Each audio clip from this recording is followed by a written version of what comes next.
நான் கொடுத்த காரியத்தினுடைய கட்டத்தை சிந்தித்து பார்த்தால் அவரை தவிர அதை எப்படி தீர்க்கணுங்கிற புத்தி யாருக்கும் கிடையாது. அவருக்கு தான் அந்த ஆற்றலும் உண்டு. கர்மணோஸ்ய ஹனுமதா காரிய சித்திர் ஹனுமதி மதிஷ்ச ஹரிபுங்கவே. அந்த வானர கூட்டத்துக்கு தலைவனான ஹனுமான் இடத்தில் தான் காரிய சித்தி இருக்கும். எடுத்த காரியத்தை முடிக்கிற சாமர்த்தியம் சில பேருக்கு இருக்கும். ரொம்ப புத்திசாலியாக கூட இருக்க மாட்டா, அப்படியே ஆற்றல் மிகுந்தெல்லாம் இருக்க மாட்டா.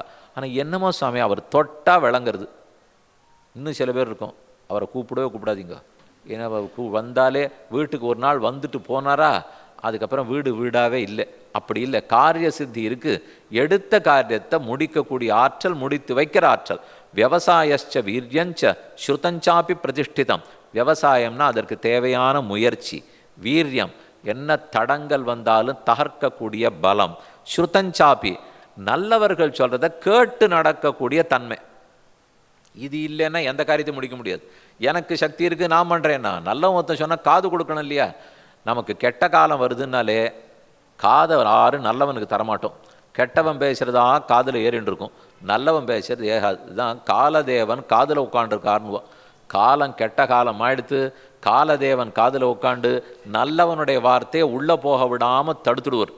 அப்படி இல்லை, ஹனுமாருக்கு நல்லவர் சொல்கிறத கேட்குறாருங்கிறார், நல்லத்தை கேட்டு செய்கிறார், தானு சாமர்த்தியத்தோடு இருக்கிறார். பாதிதா வனபாலாஸ்தே ததா ஜானுபிராஹதா தத பிரகிருஷ்டோ தர்மாத்மா லக்ஷ்மண சஹராகவ ஸ்ருத்வா கர்ணசுகாம் வாணீம் சுக்ரீவ வதனாச்சுதாம் அங்கைஹி பிரகிருஷ்டைஹி காரியசித்திம் விதித்வா பாஹ்வோர் ஆசன்ன அதிமாத்திரன் நனந்த. போயிட்டு வந்தவர்கள் சொல்லாமலே காரியம் முடிந்து விட்டதுன்னு தெரிஞ்சு விட்டார். மேற்கொண்டு சுக்ரீவேணைவம் உக்தஸ்து கிருஷ்டோ ததிமுக கபிஹி. நீ போய் கூட்டின்வான்னு சுக்ரீவன் சொன்ன உடனே எல்லாரும் போய் ஹனுமானை அழைத்து கொண்டு வந்தார்கள்.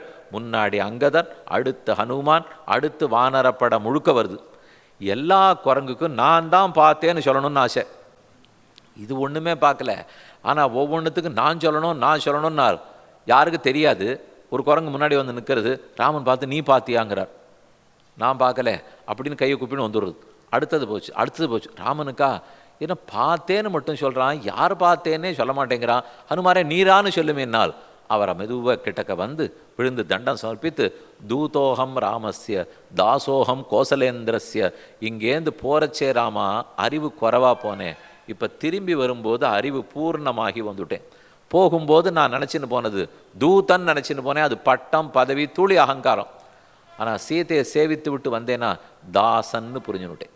போகும்போது பதவியை சொல்லிட்டு போனேன், வரும்போது அடியேன் அடிமைன்னு சொல்லி கொண்டு திரும்பி வந்தேன்.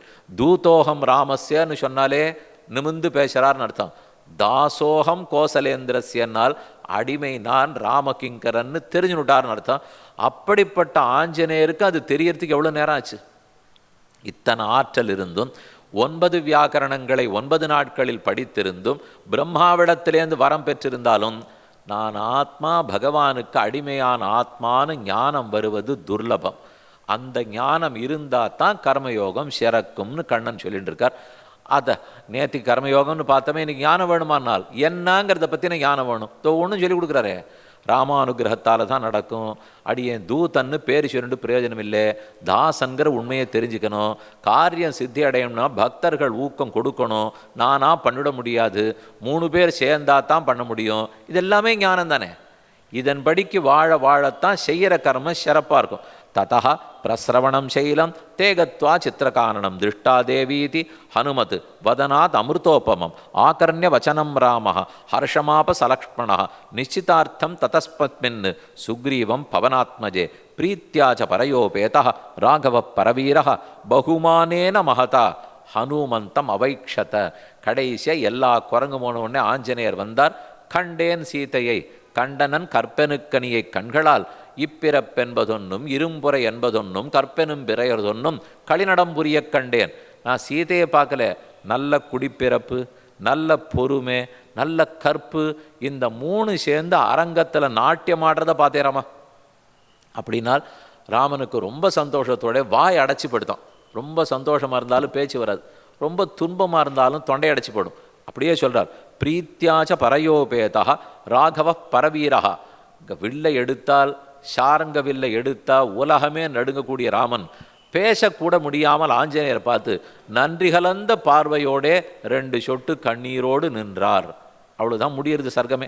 பகுமானேன மகதா ஹனுமந்தம் அவைக்ஷத. பகுமானம், பெரிய மதிப்போட ஹனுமாரை பார்த்தார்னால் ராமனாரு நாமையாரு ஹனுமாராரு.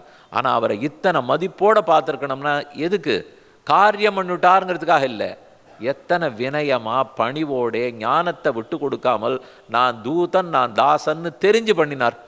இந்த அறிவு நமக்கும் வர வேண்டும். இது வர வேணுமானால் என்ன ஞானம் வேணும்? 5 நிமிஷம் இருக்குது, அதை மட்டும் சொல்லிட்டு இனி இத்தனை நேரம் பார்த்துட்டோம். இதுலேருந்து சரித்திரத்திலேருந்து என்ன தெரிந்து கொள்ள வேண்டும்? நமக்கு ஞானம் வேணும். ஞானம் வேணும்னா என்ன ஞானம் வேணும்னால் சரீரத்தை காட்டில் ஆத்மா வேறேங்கிறது முதல் ஞானம். ஆத்மா பரமாத்மாவுக்கு அடிமைங்கிறது 2வது ஞானம். அதைத்தான் இவ்வளவு நேரம் பார்த்துருக்கோம். சரீர விலட்சணன் ஆத்மா, நான் இந்த உடம்பே இல்லை, இது முதல் தேவை. ஆனால் 2 குறைபாடுகள் நம்மக்கிட்ட இருக்குதுன்னு உபனிஷத் சொல்கிறது.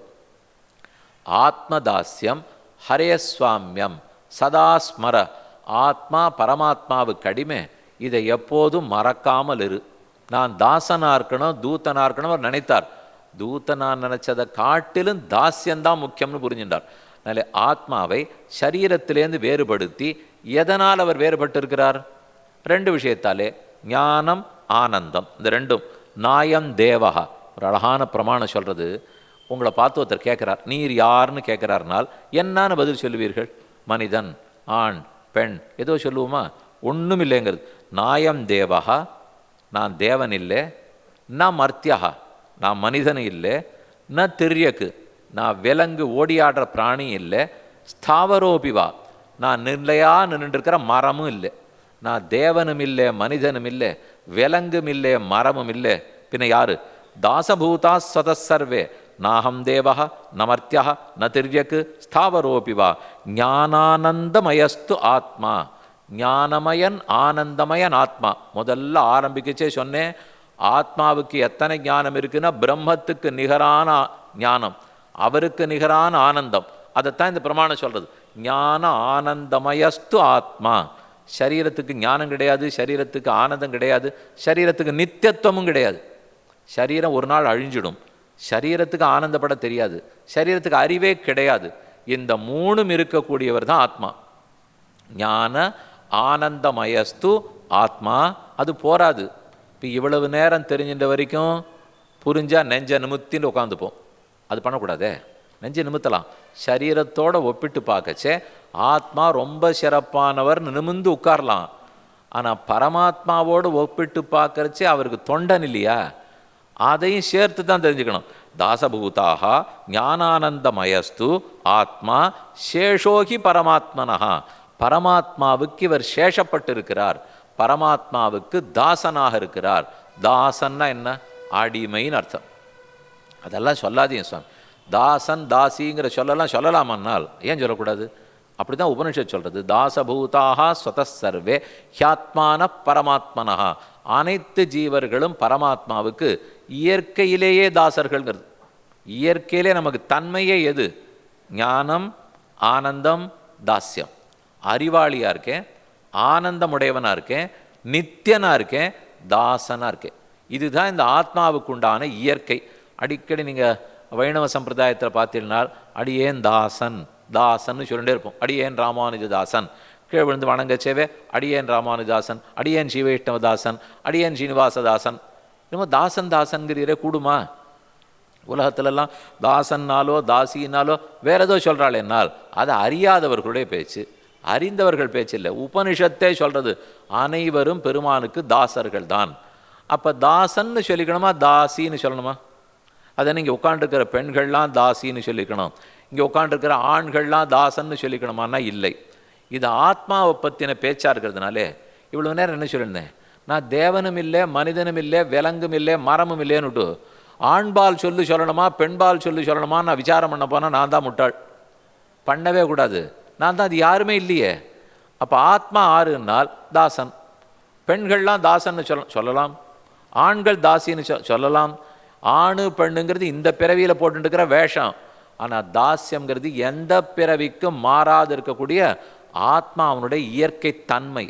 ஆத்மாவுக்கு இருக்கிற தன்மை எதே போல் ஒரு பூவுக்கு மணம்ங்கிறது இயற்கை தன்மை, மாணிக்கத்துக்கு ஒளிங்கிறது இயற்கையான தன்மை, பிரியாது. இந்த பூவை ஒளியை வச்சுருந்தா அடையாளமே பார்க்க முடியும். மாணிக்கத்தை ஒளியை வச்சுருந்தா அடையாளம், புஷ்பத்தை மனத்தை கொண்டு தான் அடையாளம். அதை போல் ஆத்மாவுக்கு ஞானம்னு ஒரு அடையாளம், ஆனந்தம்னு ஒரு அடையாளம், சேஷன் தொண்டன் அடிமை தாசன்கிறது பெரிய அடையாளம். அதனால தாசன்னு சொல்லிட்டாலே ராமதாசன் ராமதாசன்னா கவலைப்பட வேண்டாம், எல்லாரும் ராமதாசன் எல்லாரும் கிருஷ்ணதாசன் தான். தாசன்னு சொன்னதுக்காக என்னமோ நம்மளை குறைத்து விட்டார்கள் போலும், மதிப்பில்லை போலும்னால் நினைக்கவே வேண்டாம். அதுதான் நமக்கு இருக்கிற உண்மையான அடையாளம். தாசபூதாக ஸ்வதசர்வே ஹியாத்மான பரமாத்மனா. இந்த ஞானம் வேணும். சரீரத்தை காட்டிலும் வேறுபட்டவன் ஆத்மானு தெரிஞ்சுக்கணும், பரமாத்மாவுக்கு தாசன் ஆத்மானு தெரிஞ்சுக்கணும். உடம்பை காட்டிலும் ஆத்மா எப்படி வேறுபட்டவர்னா ஞானத்தாலே ஆனந்தத்தாலே அடிமைத்தனம் தொண்டாலே நித்தியமாக இருப்பதாலே வேறுபட்டவன். இவ்வளவு வசத்தின்னு இத்தனை நேரமாக சொல்லிட்டு இருக்கிறே, பின்ன ஏன் சம்சாரத்தில் உழலுகிறோம்னால் அனாதிகால கர்மத்தாலே உழலுகிறோம். அந்த கர்மத்தை தொலைக்க என்ன செய்ய வேண்டும்னால் பக்தி பக்தி பக்தி. அப்படின்னா தானே அந்த கர்மம் எரிஞ்சே பட போகிறது. நல்ல நெருப்பு இருக்குது, ஞானாக்னி தக்த கர்மாணம்னு கண்ணனே சொல்கிறார். சர்வம் ஞானப்பிளவேனைவ விருஜனம் சந்தரிஷ்யதி. அழகான ஸ்லோகம். ஒரு ஓடத்தை வச்சா இக்கரையிலேருந்து அக்கறை கொண்டு போய் விட்டுடுமா? சம்சாரம்ங்கிற பெரிய கடல், இதை தாண்டறதுக்கு ஒரு ஓடம் வேணுமேனு அர்ஜுனன் கேட்டான். ஞானம்ங்கிற ஓடத்தில் ஏறி உட்காரு, அது இக்கரையிலேருந்து அக்கறை கொண்டு போய் விட்டுடும். இவ்வளோ வெளிச்சமாக இருக்குது. இன்னும் ஒரு கொஞ்ச நேரத்துக்கு முன்னாடி சட்டுன்னு வெளிச்சம் போச்சு, இருட்டாக போச்சா? அந்த இருட்டை போக்குவதற்கு என்ன பண்ணீர்கள்? விளக்க போட்டோம். விளக்கில் வெளிச்சம் வரணும்னு இருட்டு ஓடி போச்சு. இருட்டை போக்கிட்டு அப்புறம் விளக்கு போட்டீர்களா? விளக்கு போட்டதுனால இருள் ஓடி போச்சா? ஈரும் சுவாமி, நீர் இது இப்படின்னு சொல்கிறீர் அப்படின்னு சொல்கிறீர். முதல்ல இருட்டு வந்தது, வாஸ்தவம். வெளிச்சமாக இருந்தது, அப்புறம் வெளிச்சம் போச்சு, இருட்டு வந்தது. இருட்டு போச்சு வெளிச்சம் வந்ததுன்னு சொல்லுவிழா? விளக்க போட்டேன் இருட்டு போச்சுன்னு சொல்லுவிழா? விளக்க போட்டால் தான் இருட்டுங்கிறத தனியாக ஒன்றை பிடிச்சி கழுத்து பிடிச்சி தள்ளிவிட்டு இதுக்கப்புறம் வெளிச்சம்னு ஒன்றை கூண்டு வந்து இந்த இடத்துல வெளிச்சமே நீருன்னா சொல்ல முடியும்? அந்த இருட்டாட்டம் தான் அஜ்ஞானம். வெளிச்சத்தை போல தான் பரமாத்மாவை பற்றின ஞானம். அவனை பற்றின அஜ்ஞானம்ங்கிறத போக்குறதே தனியாக அஜ்ஞானம்னு போக்கி விட்டு தனியாக ஒரு ஞானம்னு கொண்டு வந்து வைக்க முடியாது. அவரை பற்றின ஞானம் வர வர அந்த வெளிச்சம் படர படர அஜ்ஞானம்ங்கிறது தன்னடையே போயிடும். வெளிச்சம் வந்ததுன்னா தான் அஜ்ஞானம் போகும், ஞானம் வந்தால் அஜ்ஞானம் போகும். அதுதான் கண்ணனும் ஞானேன தூ தது அஜ்ஞானம் ஏஷாம் நாசிதமாத்மனா தேஷாம் ஆதித்யவது ஞானம் பிரகாசயதி தத்பரம்னு சாதித்தார். ஞானேன தூ தது அஜ்ஞானம் ஏஷாம் நாசிதமாத்மனா. அஜ்ஞானத்தை போக்கணும்னால் ஞானமே வழி. என்னன்றது ஞானம் எதுக்கு நமக்கு தடுக்கிறது? கர்மங்கள் தடுக்கிறது. அதை போக்கிக்கிறதுக்கு வழி என்ன? பக்தி தான் வழி. அதை யாரை பார்த்து தெரிஞ்சுக்கலாம்? ஹனுமாரை பார்த்து தெரிஞ்சுக்கலாம். பக்தி தானே இருக்குமா?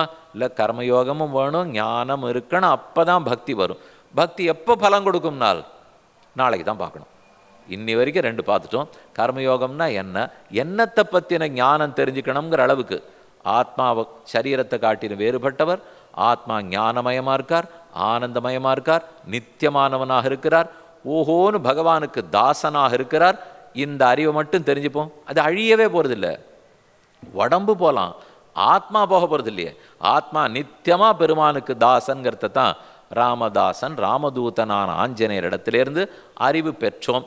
அறிவோடு இருந்தால் போராது, அன்பு கலந்த அறிவாக இருக்கணும், உள்ளம் உருகுகிற அறிவாக இருக்கணும், ஆசை மிகுந்த அறிவாக இருக்கணும். வரட்ட அறிவாகவும் இரும்பு மனசோடையும் அறிவை வளர்த்துக்க கூடாது. அந்த அறிவு முதிர்ந்து முதிர்ந்து காயாக இருக்கிறது நன்றாக பழுக்குமானால் அது பழம். அந்த பழம்தான் பக்திங்கிற பழம்.